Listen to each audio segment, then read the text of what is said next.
Y'all, I just finished watching Bleach, and this is part one of a series I'm gonna do of me just reviewing and recapping Bleach, giving my thoughts about Bleach, stuff I like, dislike, stuff like that. So, make sure to like, comment, subscribe, and with that out of the way, let's talk about the beginning of Bleach and how slow-paced and boring it can be at times. And when you're watching Bleach for the first time, for the first couple episodes up until like the Soul Society arc, Bleach can feel slow-paced and boring, and I noticed this because during that point I was really inconsistent in Bleach, not really as engaged. I only really got engaged when I found out that it starts to get good around the Soul Society arc, and that's when I, decided to stick around for a while. So for those that want to watch Bleach, I do warn you that for the beginning of it, it can be slow paced and boring, but once the Soul Society arc starts, then that's when it starts to pick up and, the action starts to happen and you feel more engaged in Bleach.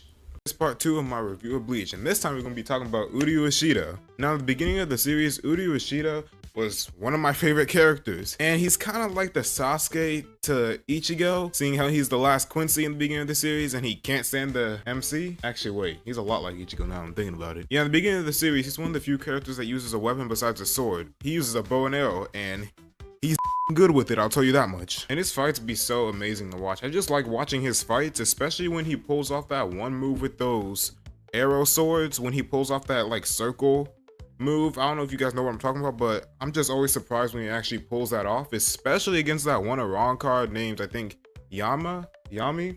I was surprised he even pulled that move. He pulled that move off, and the fact that he had prep time before fighting Yami is just makes him even more amazing. And just his dynamic with Ichigo is always so fun to watch, and it's also funny as heck too. All in all, Uryu was definitely my third favorite character after finishing the series. He's definitely my third favorite character. Part 3 of my review of Bleach, and the Soul Society arc, I can understand why people like it so much. Like, I can. Because it has some of the best fights in the series, like Ichigo versus Kenpachi, Renji versus Ichigo, Ichigo versus Byakuya. So I could see why people like the Soul Society arc because of the good fights. There's the plot twist of Aizen being evil and stopping Ichigo's sword and his theme song. That was cold. And that was the first arc where we saw Ichigo's Bankai for the first time, and we saw a glimpse of his hollow side. The Soul Society arc is the arc where we get introduced to a lot of the other characters and captains, with my favorite captain being Kenpachi, with Shunshui coming in at a close second. Yeah, I like Shunshui. Shunshui is just a chill guy. All in all, I see why people like the Soul Society arc. It's actually where Bleach actually starts to pick up with the plot. So yeah, I see why people like the Soul Society arc so much. But hey, what do you guys think? This is part 4 of my review of Bleach, and I just have to say, who thought it was a good idea to give that many filler episodes to Bleach? I'm confident that almost 50 or 50% of Bleach is just filler. And I feel like that's what ruins the show, because there's so much filler that it's easy to just get unengaged to Bleach and just hop off of it. Like, if they didn't have that many filler episodes, I guarantee Bleach would only be about 100 and something episodes. There have been times where I was just like, man, I really don't want to watch these filler episodes, but I just pulled through and just watched it for the heck of it. And I'm not saying the filler arcs are bad, I'm just saying that they're kind of too long. Each filler arc is about like 20 to 30 episodes, so having to sit back and watch all those filler episodes can get annoying sometimes. I have to say, the only filler arc worth watching is the last filler arc after Ichigo defeats Aizen. After that, that's the only filler arc that's really worth watching. The others are just like extra stuff that you really don't have to watch. And it's not like anything in the filler arcs gets mentioned in the main story anyway, so. This is part 5 of my review of Bleach, and I would just like to say, Grimmjow is my favorite character, hands down. He just got that sauce to him, that aura to him, that dog in him. Like, he's just a very cool character, and let's not forget, he beat Ichigo in 2 separate occasions. Would have been 3 if, plot didn't kick in and saved Ichigo's behind. Like, the first time Grimmjow fought Ichigo, it was like, it was not even a match, not even close. Grimmjow was decimating Ichigo. And then when Ichigo figured out how to control his hollow mask, he gave Grimmjow a run for his money. I will admit that, but Grimmjow still came out on top, even though Grimmjow got his arm cut off. And when I got to the 1,000 Year Blood War arc and they brought back Grimmjow, I was ecstatic. I was really happy that this dude was back, because I was wondering if he survived after getting attacked by that other Espada that snuck him. And Grimmjow is just one of those characters I really like in anime. Aggressive character that just wants to fight the MC and beat the MC in a fight. Like, come on, you all like Grimmjow. Admit it, you like Grimmjow. This is part 6 of my review of Bleach, and I just have to say, Ukuriora should not be the 4th strongest. He should be top 3, if not number 1. Because the way Ukuriora was doing Ichigo in his fight was disrespectful as heck, and Ichigo was struggling even when Ukuriora didn't even go into his final form. And I was thinking Ichigo isn't as strong as a captain, so that's why he was probably struggling. But like, Ichigo has been able to keep up with multiple captains and has beaten multiple lieutenants, so that statement just doesn't sit well. And when Ukuriora went into his like Bankai type form, that's when everything just went south.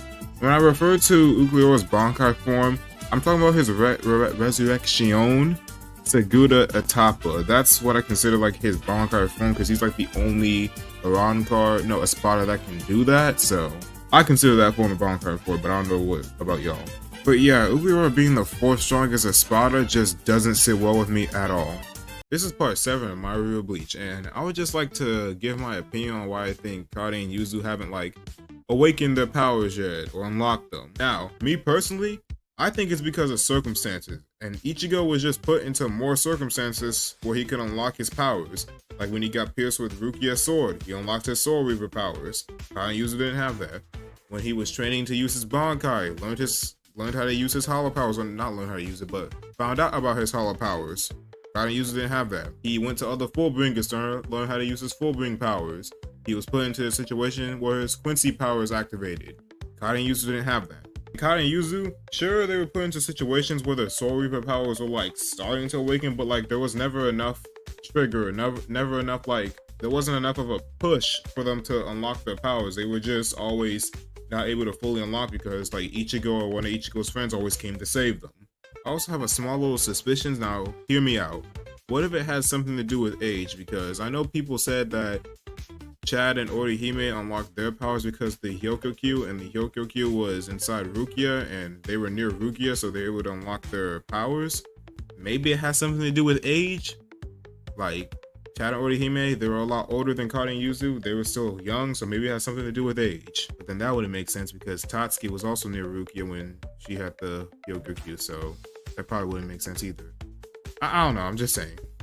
This is part 8 of my review of Bleach, and I know Soifon did not choose Marichiro as her lieutenant. She did not choose that. Because of the personality Soifon has and how she acts during missions, her actively choosing Marichiro to be her lieutenant, it just doesn't make any sense. And I say this because of their fight against that Espada, and they didn't look like they really worked that well together, so I just don't believe Soifon chose someone like Marichiro to be her lieutenant. If somebody knows, can somebody tell me how Marichiro ended up to be Soifon's lieutenant? Can somebody tell me that? Because I honestly want to know. This is part 9 of my review of Bleach, and after the Soul Society arc and before the 1,000-Year Blood War arc, Ichigo was just spamming Bankai. Whether it was filler or non-filler, any one of this man's major fights, he was just always in Bankai. To the point where I can't remember a single major fight or even small fight he was in where he wasn't using his Bankai. He immediately used Bankai in any situation that I can't really remember him in any of his fights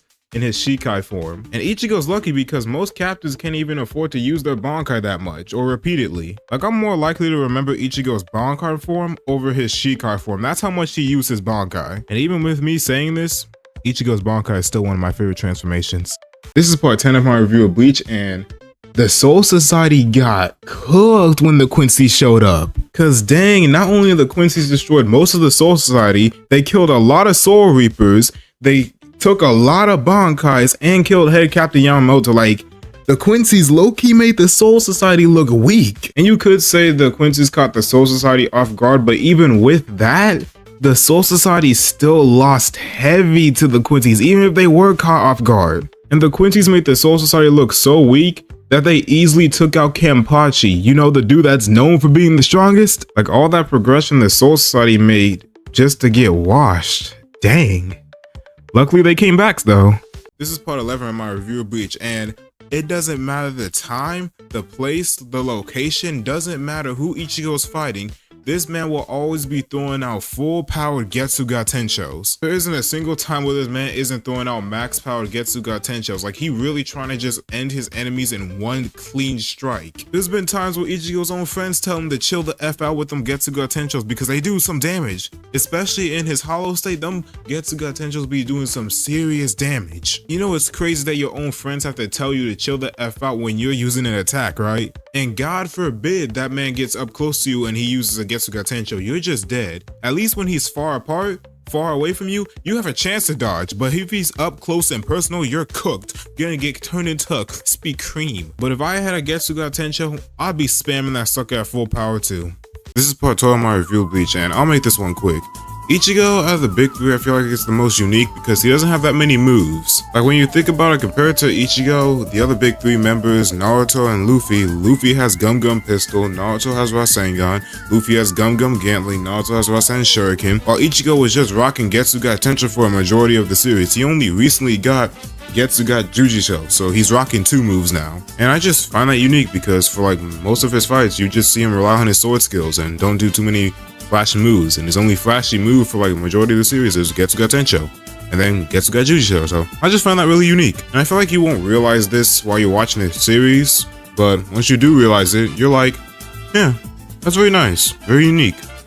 That's cool. This is part 13 of my review of Bleach, and does anybody else wonder what Ichigo's Shikai phrase or word would be if he had one? Because like, for example, you know how Toshiro has reign over the frosted heaven? What if Ichigo was like, reveal to me what's unknown, Zangetsu, because like throughout the series he's slowly starts discovering like more of his hybrid powers and then learns about it.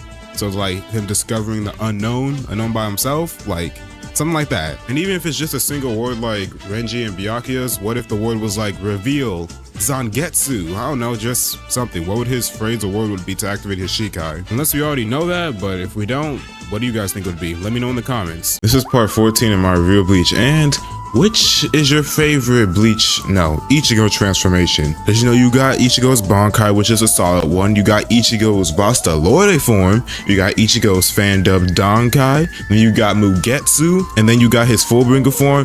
The Fullbringer form, kinda alright. But me personally, I like Ichigo's Mugetsu form. I like the design of it. I just like the feel of it. If I had to say what my next one was, I would say Vasta Lorde and then Bankai. I like how Vasta Lorde look. I wish we saw more of it, but if it's not Vasta Lorde, then I'll do Bankai. The Bankai is pretty cool. Then after Bankai would be Fullbringer. The Fullbringer design, it's alright. Not better than the other 3, but it's cool. So hey, which Ichigo transformation is your favorite? Let me know in the comments. Okay, this one's gonna be quick. This is part 15 of my review of Bleach, and if you were to make up a Zanpakuto, what Zanpakuto would you make up? Because for me, I would want a Zanpakuto that makes me really fast. Like, I'm all about that speed over power, so I'd want a Zanpakuto that makes me really fast. So like a Zanpakuto that has like a boots type Shikai, like anything that has to do with the legs, I want my Zanpakuto to have a Shikai like that. So that way it gives me the speed I want. I want to be as fast as Sonic and have the power like Sanji. Because if I had a Zanpakuto that made me that fast and that strong,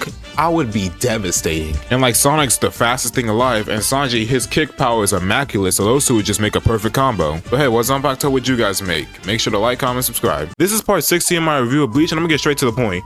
This man Renji did a 2v1 against the Espada with Uryu and still lost. Now normally I wouldn't be saying too much about this because Renji loses all the time. Like, he's known in Bleach for being the one that loses. But the fact that Rukia won her fight, Byakuya won his fight, Kenpachi won his fight, and Ichigo won his fight against Grimmjow, this man Renji, with help, still lost his fight against his Espada is insane to me. Like, Renji and Uryu were getting their behinds whipped so bad that a captain, the creepiest captain mind you, had to step in and defeat the Arrancar Espada for them. I want to give Renji the benefit of the doubt, but it's like everybody else beat their 1v1s and Renji didn't beat his even with help. It was a 2v1, so I can't even give Renji the benefit of the doubt. But hey, what do you guys think? This is part 17 of my review of Bleach, and can somebody explain to me how the ranking system for the Espada works? Because I've said this before, Ucleora should not be number 4. He should be top 3, if not number 1. Because that man was fighting Ichigo like he was the strongest one there. And when Ichigo found out Ucleora was only the 4th strongest, that man was flabbergasted, because why is the 4th strongest one fighting this hard? And the fact that he's the only Espada that has a form that's similar to a Bangai should make him like at least top 3. And this is just my opinion. The top 3 Espada, I feel like their performance wasn't worthy of their top 3-ness. And I feel like Ukliora's performance was worthy of top 3. That's just my opinion. So yeah, can somebody tell me how the Espada ranking system works? Because I really need to know why he ain't top 3. Ukliora is that guy. This is part 18 of my review of Bleach, and who is your favorite captain? Now, I've already stated that my favorite captain is Kenpachi, so I won't do him. I'll do my second favorite, which I feel like is between Shunshui and Hitsugaya. With Shunshui, I don't know, it's just like he gives off that, you know, nonchalant, don't take anything too serious vibe. Because he's most of the time just drinking, so it's like, I like that about him. But Hitsugaya is like the exact opposite. He takes everything, he's serious about most things. And like, I like Hitsugaya's Zanpakuto. It's a nice type Zanpakuto. I like it. So yeah, I feel like both of them would be my second favorite. Yeah, I think I like that. So hey, let me know in the comments, what's your guys' favorite captain? This is the final part of my review of Bleach, and it's like, it's been so long. Like, I started this series in 2025, I think of summer, and it's like, you know, 2026, I think it's time to end this series off. Like 19 parts of this, including this video, so yeah, it's just a lot of reviews of Bleach. To be honest, I think it became less of a review and more of me just talking about Bleach, so like, I really did enjoy the anime. Like, it's a good anime. I really enjoy it, and with the 1,000 Year Blood War, the final core coming out in July, it's just gonna be even better. It's like, if I was to give some advice for people that want to watch Bleach, take your time. It takes time. Not take your time, but it takes time. Because Bleach is like really slow at the beginning, but once you watch more of it, it starts to pick up.